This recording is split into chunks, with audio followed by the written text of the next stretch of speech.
që ishe sonte, në libero dhe gjithë shka që...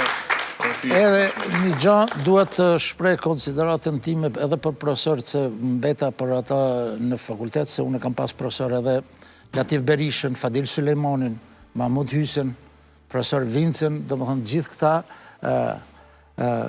më kanë ndihmu jashtëzakonisht shumë në përgatitjen time profesionale dhe po ashtu profesor Latif Berishën e vra në vitin 1999 dhe unë shprej konsideratën time dhe keqardjen dhe mbjen për fatin edhe të profesoreshës edhe të profesoreshës shkollët mesme, Elmazi Kadirit, Sokoldinës profesorit që e kanë vra dhe profesor Latif Berishës.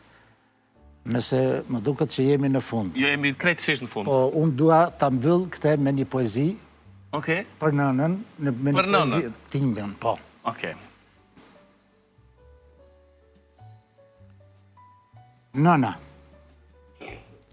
çdo ditë në orë të ndryshme të gjithë dalim nga banesa. Kush më heret e kush pak më vonë. 2-3 nisen për punë vrap, 2-3 për qerë dhe më ngadal, 2-3 tjerë për të atakuar ndonjë mik a shok në ndonjë lokal, për të mbytur bashkërisht mërzine për ditëshme të jetës në kryeqytet me ndonjë shishe birë peje a me gotë vere të ravecit. Qoftë edhe me ty në cigare e slims. Vetëm nëna ngelet mbranda. Ngrohet me kujtimet e jetës me baban tim që nuk është ma. Ngrohet me shqetësimet tona që kur nuk i pushuan. Nga njerë më duket se dikush rri aty brenda me të, bisedon me të për vete, për ne, për të tjerët.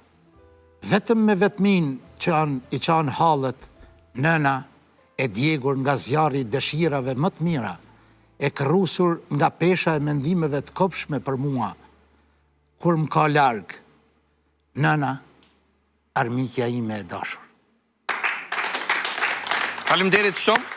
Faleminderit zotri Bedri Zyberaj që ishe sot pjesë e emisionit. Edhe unë ju falenderoj për ftesën dhe uroj gjithë mirët juve dhe